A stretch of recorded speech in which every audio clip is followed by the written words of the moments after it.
அப்போஸ்தலர்களுடைய புத்தகத்தில் நீங்கள் படித்தீர்கள் என்றால் 2ஆம் அதிகாரம் 38வது வசனத்தில் பேதுரு அங்கே இருக்கிற மனிதர்கள் இவர்கள் நிரப்பப்பட்டதை பார்த்து அவர்கள் பேசும்பொழுது அவர் எழுந்திருந்து அவர் பெற்ற அபிஷேகம் அவர்கள் பெற்ற அபிஷேகத்தை குறித்து அவர் தைரியமாய் பேசுகிறார். அப்ப சொல்றார், பாவ மன்னிப்புக்கென்று இயேசு கிறிஸ்துவின் நாமத்தினாலே ஞானஸ்நானம் பெற்றுக்கொள்ளுங்கள். பாவ மன்னிப்புக்கென்று தான் நாம் இதை எடுக்கிறோம் என்பதை எத்தனை பேர் உணர்ந்து நீங்க ஞானஸ்நானம் பெற்றிருக்கிறீர்கள்?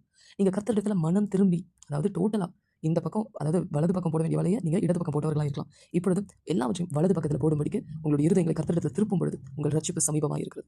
ஸோ இந்த அடிப்படையில் தான் பார்த்தீங்கன்னா நீங்க ஞானஸ்தானம் பெறணும். அப்பதான் பார்த்தீங்கன்னா பரிசுத்த ஆவி அவருடைய வரத்தை நமக்கு கொடுக்க முடியும். பரிசுத்த ஆவியின் வரங்கள் நமக்குள்ள எப்பொழுது கிரியை செய்யும் என்றால், வரம் எல்லாம் கொடுத்துருவாரு, ஞானஸ்தானம் எடுக்கும்போது எல்லாம் நமக்குள்ள வந்துடும். ஆனா அது எப்போ நம்மள ஃபங்க்ஷன் ஆக ஆரம்பிக்கும்னு பார்த்தீங்கன்னா, ஆவிக்குரிய கனிகள் நம்மள அதிகமாக இருக்கணும். பிதாவுக்கு நம்ம எப்போ பிரியமான பிள்ளைகளாக இருக்க முடியும்? அதிகமான கனிகளை கொடுக்கும் பொழுது தான். ஸோ அந்த கனிகள் எப்படி நம்ம கொடுக்கணும்? மனம் திரும்பி பாவ மன்னிப்பை கேட்டு அதை பெற்றுக்கொண்டு இயேசு கிறிஸ்துவின் நாமத்தினால ஞானஸ்தானம் எடுக்கணும். அதை நாம் பெற்றுக்கொள்ளணும். we are receiving something. So நீங்க உங்க வாழ்க்கையில ஞானஸ்தானம் மனம் திரும்பி பெற்றிருந்தீங்கன்னா, பாவ மன்னிப்பு எடுத்து பெற்றிருந்தீங்கன்னா, access it right away.